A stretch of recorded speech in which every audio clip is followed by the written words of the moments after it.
नमस्कार दोस्तों। आशा करता हूँ कि आप लोग जहाँ भी होंगे खैरियत से होंगे। आप अच्छा ही कर रहे होंगे। आज हम कुछ न्यूज़ का पोस्टमार्टम करेंगे। बेसिकली ये शो जो है हम कुछ international, national and domestic news का पोस्टमार्टम करने वाले हैं। इसके बारे में हम अपनी राय रखेंगे और आप भी, अगर आपका इसके बारे में क्या ख्याल है, आप भी कमेंट सेक्शन में ज़रूर अपने ख्याल का इजहार कीजिएगा। तो सबसे पहले हम स्टार्ट करेंगे। हम हमारे पड़ोस में एक ऐसे न्यूज़ चैनल पे मैंने कुछ आज देखा जो मुझे लगा कि शायद काफ़ी इंटरेस्टिंग लगा, तो मुझे लगता है उस पर बात करनी चाहिए। और आई एम श्योर इंडिया में उनको काफ़ी लोग सोच देखते होंगे, उनको वॉच करते होंगे, उनको फॉलो भी करते होंगे, क्योंकि ये नाम एक इंडियन एक्स हाई कमिश्नर थे जो कि पाकिस्तान से जिनका ताल्लुक है, और वो x high commission of India यहाँ पे पोस्टेड रहे हैं और उन्होंने एज एम्बेसडर काम भी किया मल्टीपल कंट्रीज के लिए टू रिप्रेजेंट पाकिस्तान। इनका नाम है अब्दुल बाशिद। तो इनका एक अपना खुद का चैनल है जिसको कलाइडोस्कोप नाम से आप सर्च कर सकते हैं। मोस्टली इंडिया पाकिस्तान के लोग इनको काफ़ी फॉलो करते हैं, देखते होंगे, because of his past work experience. उन्होंने दोनों कंट्री के रिलेशन को इम्प्रूव करने के लिए पहले भी काम किया है। तो इन्होंने अपने चैनल पे, अगर आप इनको देखोगे तो कंटिन्यूसली काफ़ी इंटरेस्टिंग एंटी इंडिया बातें करते हैं, जो कि आम है। यहाँ भी लोग बहुत हैं जो एंटी पाकिस्तानी बातें करते हैं, वहाँ पे भी करते हैं। जो सबसे इंटरेस्टिंग पार्ट लगा, ये आज उनका शो जो था कलाइडोस्कोप पे, उनके जो एक्टिविटीज है कि प्रॉब्लम उनको पाकिस्तानी इस्टेब्लिशमेंट ने उनको प्रमोट कर दिया है और उनको न्यूज़ पे एक शो मिल गया है। जो न्यूज़ चैनल का नाम है एबीएन न्यूज़ बेसिकली, जो कि एक पाकिस्तान का न्यूज़ चैनल है। अगर आप इस चैनल पे जाएंगे तो एक शो इनका आता है, डिसाइफर विद अब्दुल बाशिद, जिसमें ये अलग अलग फील्ड्स के गेस्ट को, पॉलिटिकल, बिजनेस से रिलेटेड, या किसी भी पॉलिटिकल एनालिस्ट को या जर्नलिज्म से रिलेटेड लोगों को बुला के इंटरव्यू करते हैं different different local and international मुद्दों पे। तो रिसेंट में जो उनका टॉपिक था बेसिकली ये था कि प्रोपेगेंडा वॉर कैसे काम करता है। फिफ्थ जनरेशन वॉर के बारे में बात कर रहे थे। एंड एज एक्सपेक्टेड इंडिया का नाम उसमें आना था, क्योंकि उनको लगता है शुरू से आफ्टर सेपरेशन 1947 से, जब से पाकिस्तान बना है, बेसिकली जो भी प्रॉब्लम्स आई हैं इन पाकिस्तान, वो सब इंडिया के कारण है। जो भी आज उनके कंडीशंस हैं वहाँ पे, इकोनॉमिक कंडीशन है, पॉलिटिकल अनस्टेबिलिटी है, या जो कुछ भी है, पाकिस्तान में जो बाढ़ आई थी वो इंडिया में ग्लोबल वार्मिंग की वजह से हुई थी। तो इस तरह के हम काफ़ी अच्छे इंटरेस्टिंग न्यूज़ सुनते रहते हैं।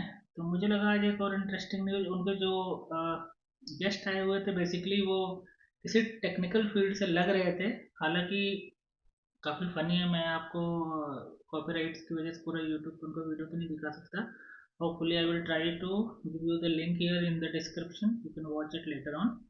तो उनके जो गेस्ट हैं उनसे पूछा गया, बात ने उनसे पूछा, अब्दुल बाशिद साहब ने, कि जो आजकल पाकिस्तान में फेक नैरेटिव, या इंडिया में या सब कॉन्टिनेंट या कहीं भी जो भी fake narrative through x, Twitter जिसको हम बोलते थे पहले, या किसी भी सोशल मीडिया पोस्ट पे कैसे ये इतना फ्लोट करता है, लोग कैसे अपना प्रोपेगेंडा को सर्कुलेट करते हैं in any terms, B it in business, B it in politics, B it in defence और एनीवेयर, या किसी तरह की एजेंसियां इसका कैसे इस्तेमाल करती हैं।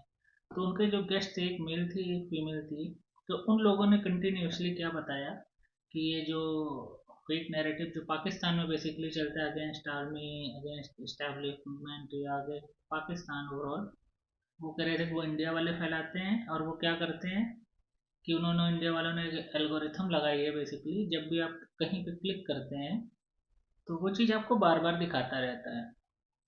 और ये उनके टेक्निकल एक्सपर्ट बता रहे हैं, जिनको कि काफ़ी नॉलेज देख के ही बुलाया गया होगा। उनको लग रहा है कि ये इंडिया का एक एल्गोरिथम है, जिससे कि आप जो भी सोशल मीडिया पे वॉच करते हैं, कहीं भी यूट्यूब, फेसबुक, इंस्टाग्राम, या किसी भी सोशल मीडिया, ट्विटर या एक्स पे, तो जहाँ आप जिस तरह की कंटेंट को लाइक या करते हैं, या वॉच करते हैं, या व्यू करते हैं, वो ऑटोमेटिकली आपको दिखाता रहता है। ये एक एल्गोरिथम होती है, एआई बेस्ड होती है।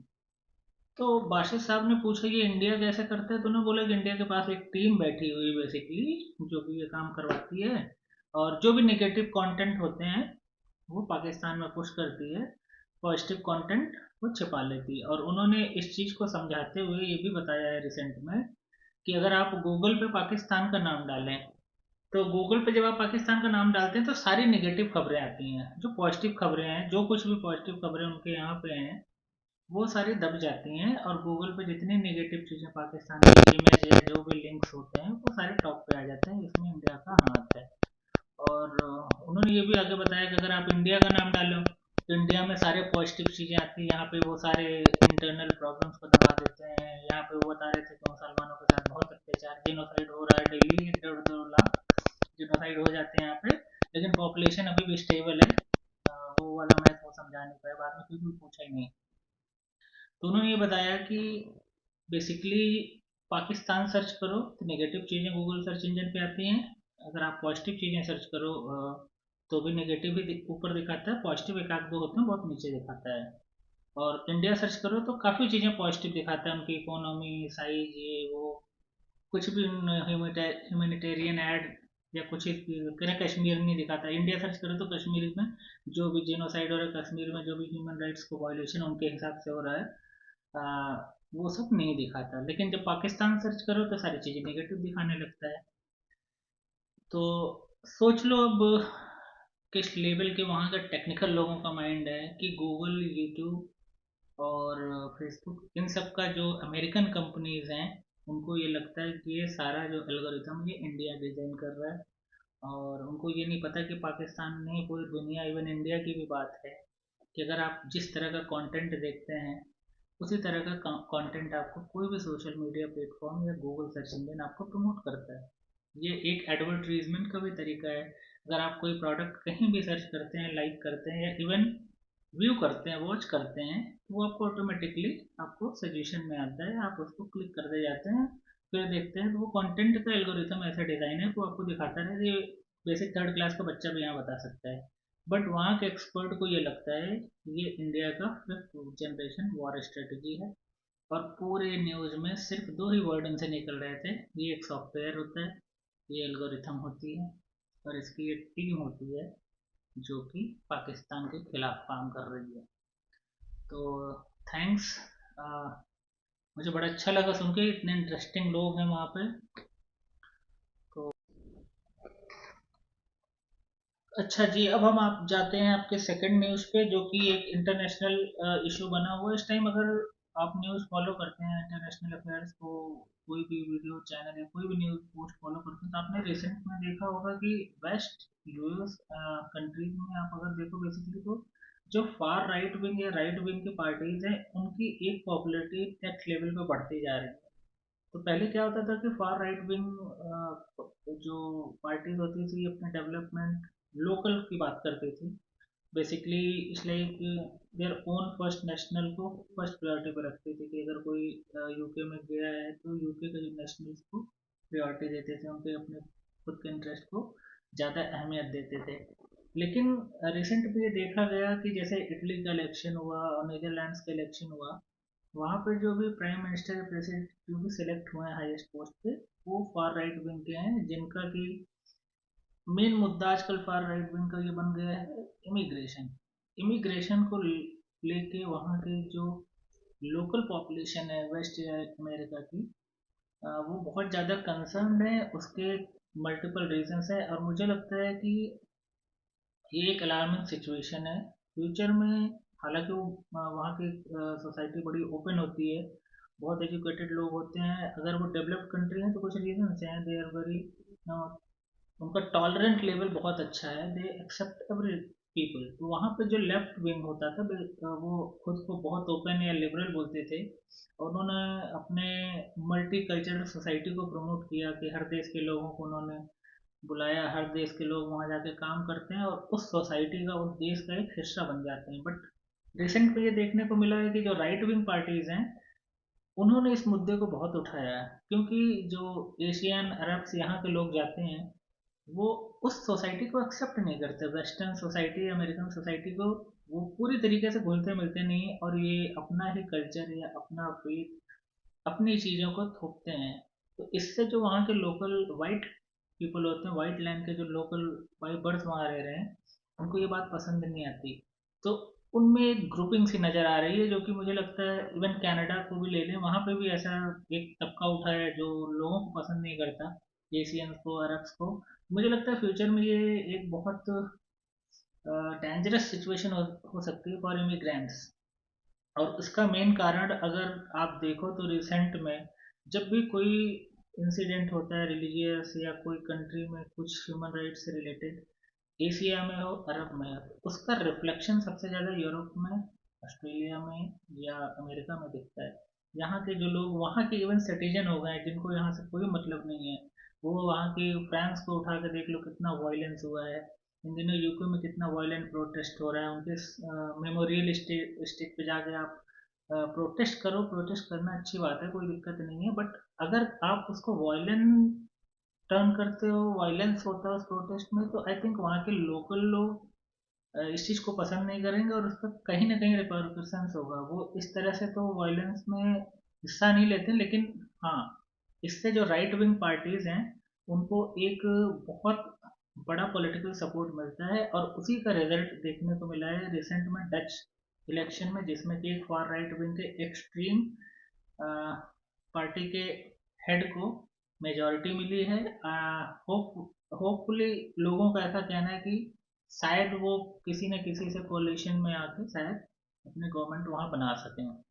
इटली में भी फार राइट विंग है, और इस टाइम यूके में भी देखने को ऐसा मिल रहा है कि जो टोरीज मेंबर जिनको, जो वहाँ के राइट विंग करंट गवर्नमेंट है जिसमें जिसके की पीएम ऋषि सुनक है, उसकी भी पॉपुलैरिटी ज़्यादा है। हालांकि वहाँ पे थोड़ा सा इशू कॉम्प्लेक्स है, अभी भी लेबर पार्टी का अभी भी स्ट्रांग होल्ड है।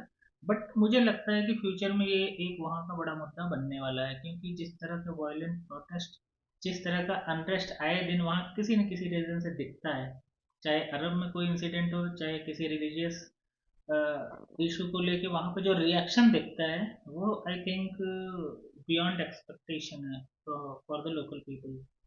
और इसी का मैं एक आपको क्लिप भी दिखाऊंगा जिसमें कि आप देख सकते हैं कि किस तरह से लोग सड़कों पे आ जा रहे हैं, तोड़ फोड़ कर रहे हैं। लोग आई थिंक ऐसा लग रहा है कि सारी जो इसराइल पैलेस्टाइन वॉर है या कहीं भी दुनिया में कुछ भी हो रहा है मुसलमान कंट्रीज के साथ, तो उसके लिए रिस्पॉन्सिबल सिर्फ यूके या जिस कंट्री में वो रह रहे हैं वही है। आई थिंक उनका गुस्सा थोड़ा बहुत अमेरिका से हो सकता है कि वेपन सप्लाई कर रहे हैं ये वो। कुछ लोग ऐसे भी आ जाते हैं ह्यूमन राइट्स के नाम पे, लेकिन मुझे लगता है वो शायद डुअल स्टैंडर्ड है, क्योंकि ह्यूमन राइट्स के नाम पे यूक्रेन में इतने सालों से वॉर हो रही। I never I never seen anything like that. लोग रोड पे आ गए हैं, तोड़ फोड़ कर रहे हैं, लोग सोशल मीडिया पे लिख रहे हैं, अपनी बातों का इजहार कर रहे हैं, अपने अपने फीलिंग्स बता रहे हैं या अपने ओपिनियन बता रहे हैं, बट कोई इस तरह से रोड पे नहीं आया था कि तोड़ फोड़ करने को रेडी हो जाए। तो आज मैं एक क्लिप देख रहा था जिसमें कि एक यूट्यूबर या कोई जर्नलिस्ट था, एक प्रोटेस्ट करने वाली किसी लेडी से पूछ रहा है कि आप जो स्लोगन दे रहे हो कि from the river to the sea Palestine would be free, अगर ये आप इसका मतलब क्या है, तो उसने बोला कि ये यहाँ से रिवर से सी तक जो भी है पूरा पैलेस्टाइन है, there is anything like Israel, which ज़्यादातर लोगों से सुनने को मिलता है, कॉमन टर्मिनोलॉजी है। तो उसने पूछा जर्नलिस्ट ने कि क्या ये फिर इसराइल के लोग कहाँ जाएं, ये जो लोग इतने लोग हैं ये कहाँ जाएं। तो उसने रिप्लाई किया कि ये लोग अपनी सेकंड सिटीजनशिप ले लें, जहाँ से ये लोग जिस भी देश से आए हैं, तो कहीं ना कहीं से सिटीजन रहे होंगे, कहीं से आके इसराइल में बसे हैं।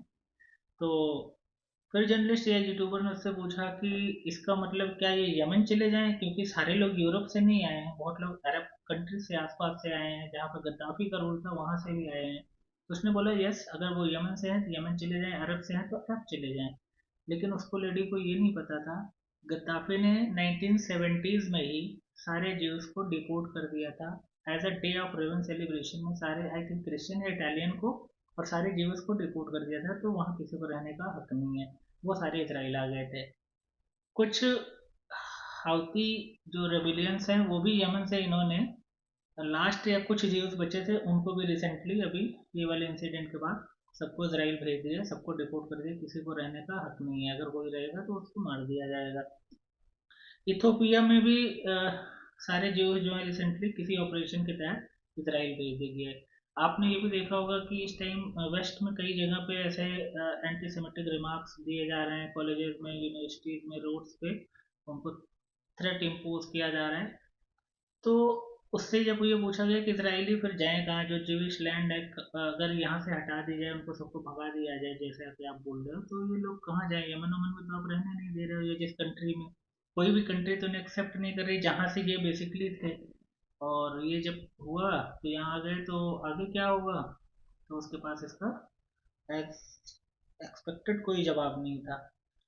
उससे भी इंटरेस्टिंग आगे एक और आपको वीडियो दिखाऊंगा मैं, जिसमें कि एक लेडी से एक टिकटॉक पे बेसिकली एक लेडी ने अपना क्लिप डाला था। वो बोल रही है कि गुड मॉर्निंग का मतलब क्या है। गुड मॉर्निंग का मतलब वो बता रही है, वो एक सिंपली ब्लैक लेडी है, आई थिंक अफ्रीकन अमेरिकन या अफ्रीकन ऑस्ट्रेलियन है, जो कि बोल रही है कि जो गुड मॉर्निंग का कॉन्सेप्ट है, ये उस टाइम आया है जब ब्लैक लेबर रेवोल्यूशन चल रहा था, जब बेसिकली अमेरिकन जो थे ब्लैक के ऊपर क्या करते थे, उनको बहुत टॉर्चर करते थे, उनका अत्याचार करते थे, उनके बच्चों को ले जाते थे किडनैप करके, पूरी फैमिलीज को। तो जो ब्लैक वुमेन्स जो मॉर्न करती थी, मॉर्निंग उससे लिया गया, मॉर्न, जो दुख में रोती थी, तकलीफ में जो मॉर्निंग होती थी, उससे उन्होंने मॉर्निंग उठा लिया। और अगले दिन जैसे किसी को किडनैप करके ले गया, तो उससे अगले दिन पूछा जाता था क्या आपकी गुड मॉर्निंग हुई, कि मतलब आपने किसी को रुलाया, किसी को किडनैप किया, टॉर्चर किया, ये आपस में वाइट लोग बात करते थे। अब उस लेडी को ये नहीं पता था, टिकटॉकर को, कि गुड मॉर्निंग जो है, अगर आप डिक्शनरी में सर्च करें, गूगल पे कहीं पे भी देखें, इसका जो फर्स्ट यूज हुआ था, जो 1500 सेंचुरीज में होता है, 1500 समथिंग, 26-30 आसपास हुआ होगा। आपको मैं फिगर, आप एक क्लिप देख सकते हैं, पिक्चर लगा रहा हूँ, उसमें देख लीजिए। लेकिन ये जो इसने बताया, जो लेबर रेवोल्यूशन हुआ था यूएस में, ये तो 1776 या 1865 की बात है।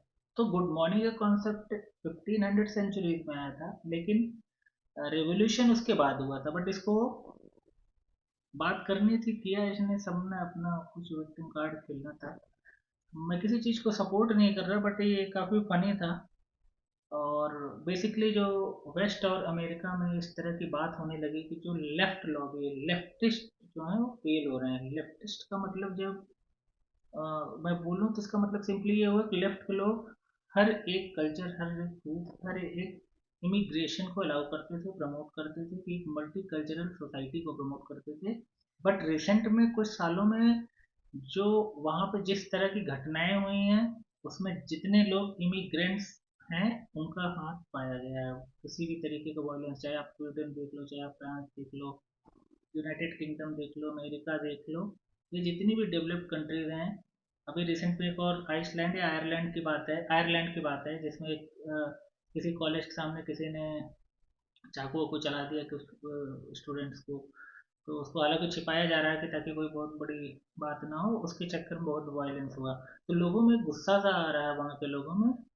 और इस चक्कर में वहाँ पर राइट विंग बहुत तेजी से राइज कर रहा है, और लेफ्ट विंग फेल हो रहा है, जैसा कि सुनने में आ रहा है। ये मैं आपको स्काई न्यूज की एक क्लिप दिखा रहा हूँ, इसमें आप क्लियरली देख सकते हैं कि मैं क्या कहना चाहता हूँ। और मल्टी कल्चरल में ये भी आ जाता है कि अगर आपको कितनी भी अच्छी, एक होता है ना कि लोग वहाँ जाते हैं यूरोप या वेस्ट में अच्छी अपॉर्चुनिटी के लिए, ह्यूमन राइट्स की कंडीशन वहाँ फार बेटर है compare to Asian nations and Arab nations. But उनका ये जो कहना है काफ़ी हद तक सही है, कि आपको कितनी भी अच्छी पेरेंटिंग, कितना भी अच्छा कल्चर, कितनी भी अच्छी एजुकेशन दी जाए, ये जरूरी नहीं है कि आपके आइडियोलॉजी चेंज हो जाएगी। अगर आप अपने आप को चेंज नहीं कर सकते, तो आई थिंक ये इमिग्रेशन फेलियर है, या कह सकते हैं कि अपॉर्चुनिटी या एजुकेशन आपको सिर्फ इम्प्रूव करने के लिए इनफ नहीं है। और ऐसा रिसेंट में इंडिया में इलाहाबाद में भी देखने को मिला। और ये बात करना इसलिए ज़रूरी है कि जो घटना मैं बताने जा रहा हूँ, इलाहाबाद में एक कंप्यूटर साइंस इंजीनियरिंग का स्टूडेंट, जो कि जिस कॉलेज से मैंने इंजीनियरिंग की, उसी कॉलेज का एक स्टूडेंट फर्स्ट ईयर का सुनने में आ रहा है, उसका नाम था, क्या था, लारे भाशमी, जो फर्स्ट ईयर में इस साल कंप्यूटर साइंस में एडमिशन लिया। और उसका किसी बस कंडक्टर से किसी रिलीजियस उसके टिप्पणी पे कभी हर्ट हुआ था। कोई वर्ड उसने यूज़ किया जो कि आई थिंक मुस्लिम सोसाइटी के लिए उसको पसंद नहीं आया। हालांकि वो टर्म बहुत बार सुना जाता है, जो कि हालांकि गलत है, नहीं होना चाहिए, बट ऐसे टर्म्स जनरली हर एक सोसाइटी के लिए आपको सोशल मीडिया पे एवरी डे आप देखो तो ऐसे गंदे मिलते हैं। बट उसको ये बात उतनी बुरी लग गई कि एक शार्प वेपन, क्लेवर होता है जिससे आई थिंक जानवर वानवर काटे जाते हैं, वो सोचो कॉलेज स्टूडेंट बैग में रख के ले आया, उसके पास गन भी थी। उसने उसको कुछ रिलीजियस स्लोगन लगाए, समथिंग लब्बैक लब्बैक या रसोल्ला, आई डोंट नो। और उसके बाद उसके गले पे काफ़ी जानलेवा हमला किया और वो बहुत ही सीरियस इंजर्ड है। आई डोंट थिंक अभी भी हॉस्पिटल में है, अभी क्लियरली कह नहीं सकते वो बचेगा या नहीं बचेगा। बट मेरा कहने का ये मतलब है कि एक बंदा जो इंजीनियरिंग में, लोग कहते हैं ना पढ़ लिख लो, पढ़ाने लिखाने से या रिजर्वेशन देने से चीज़ें सही हो जाएंगी। मुझे लगता है कुछ हद तक सही हो सकती है लेकिन कम्प्लीटली नहीं सही हो सकती। इसके लिए कुछ डिफरेंट एस्पेक्ट्स की भी ज़रूरत है। सिर्फ पॉलिटिकल पार्टी को हर चीज़ को जिम्मेदार ठहराना सही नहीं है, क्योंकि ये चीज़ें आज से नहीं है या 2014 से नहीं है। स्केल अप डाउन हो सकता है, मैं ये मानता हूँ, बट ये चीज़ें हैं, रूट में है और इसको एड्रेस करने की ज़रूरत है। अगर आप एक पढ़ा लिखा इंजीनियरिंग का स्टूडेंट इस तरह के स्टेप ले सकता है तो that is something we have to be concern, और as a society level we have to address such problems. ये बहुत डेंजरस हैं आगे के लिए। और इससे जब अभी इसको होश आया, पुलिस ने इसको, पुलिस पकड़ने गई थी, कॉलेज में कहीं कैंपस में छिप गया था, उन पर फायर ओपन कर दिया पुलिस ने। जवाब में इसके पैर पे गोली मारी, फिर उसको पकड़ा, ले गया हॉस्पिटल, ट्रीटमेंट कराया। और आज इसका मैं एक नया वीडियो देख रहा हूँ जिसमें ये एड्रेस कर रहा है कि ये पाकिस्तान के तहरीक लब्बैक एक रिलीजियस पार्टी है पाकिस्तान में, जो फार एक्सट्रीम रिलीजियस पार्टी है। और उसके जो फाउंडर थे उनका नाम है खालिद हुसैन रिजवी। ये फाउंडर थे जो कि बहुत ही एक्सट्रीम राइट विंग है, और वो बरेलवी से कुछ ताल्लुक रखते हैं इनका आपस में। कह रहे थे मेरी आइडियोलॉजी इनसे मिलती है, मैं उनको फॉलो करता हूँ। और जो लोग गुस्ताखी करते हैं उनके लिए मैसेज था। इसने जो रिलीजियस स्लोगन्स लगाए थे वो simply is not good enough and बहुत ही कंसर्निंग है। ये इसके बारे में बात क्या ही करें, फिर कभी सेपरेट वीडियो में करेंगे। आपने मोस्ट प्रोबब्ली ये न्यूज़ देखी होगी। सिंस ये मेरे कॉलेज से ही था तो मुझे थोड़ा सा इस चीज़ को सोच के बड़ा शॉकिंग भी लगा कि मैं वो 4 साल वहाँ पढ़ा, ऐसा कुछ कभी देखा नहीं, तो कॉलेज से ये सब बातें सुनने आ रही हैं। तो ये बड़ी कुछ बातें थी, कुछ नेशनल इंटरनेशनल कुछ लोकल, मुझे लगता है कि आ, बात करनी चाहिए थी। आप अपने फीडबैक, अपने ख्याल कमेंट सेक्शन में ज़रूर लिखें, और होपफुली आपको कुछ इसमें सेंस लगा होगा। हो सकता है नहीं भी लगा होगा, I think, but anyways, thank you for watching, and please share, subscribe and like this channel. We'll connect to you soon. Have a good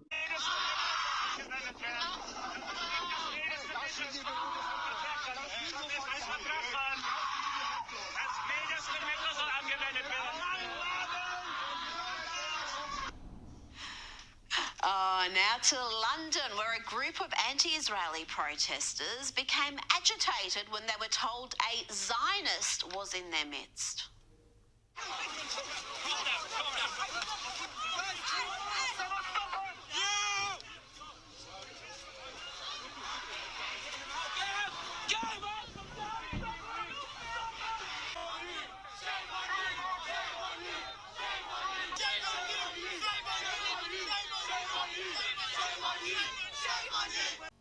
Do you guys think Hamas is a terrorist organization?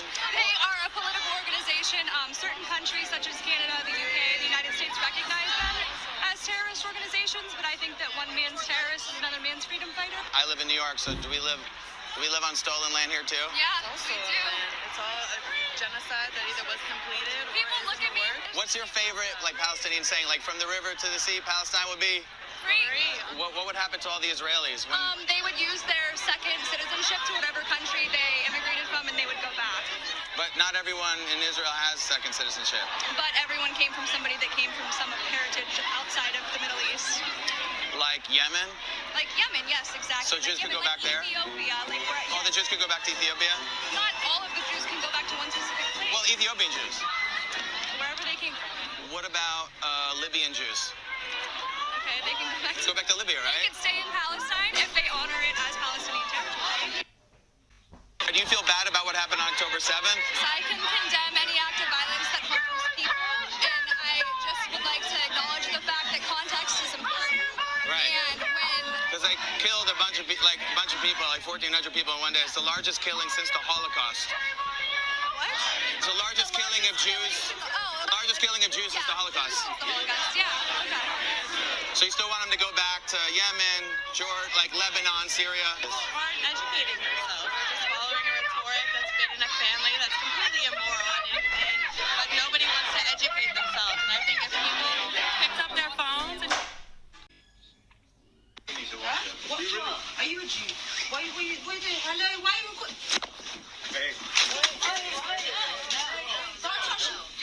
Listen. Hello? Don't touch my... Why are you recording me? Say that again. Hello? Say that again. Hi. What did I What say? did you say? What did I say? Oh, hello. Hello? What? Can I not... Why are you touching me, fam? I'll smash your glasses into your eyes, bro. Right. How? Because I said something about Jews. Yes, Because two I words. said, So I'm I recording. support free Palestine. Because I said, I support... Bro, you're lucky I don't smash your phone, you know. Stop recording me. Please stop recording me. Everyone is recording you. Can you please stop recording me? Can you Get off please the bus. stop recording me? Chill. I'm telling you, stop recording me. Look at you, pussy. I'll get off with... Yo, what you doing? So let's talk about where the word good morning originated from. Good morning. Alright, so during slavery times, when the women used to mourn about their child being taken away and sold to a different slave master, or if one of the family members did something that resulted into them getting whipped or killed, most of these things used to happen in the evening time. So it was their way to make fun of the black slaves crying that night prior. So they would ask them, did you have a good morning? Did you have a good cry? And they would laugh about it. Y'all know what mourning mean. All they did was take the U off of it, so nobody would think about what it really originated from. I support Hamas. History is made that day. Very proud of my people. Very, very proud. Would love it if they would do it again, and again, and again, and again, and again, and again, and again. No, they're not terrorists. I support every decision. And you know what? What they did was history. Very proud. History was made that day.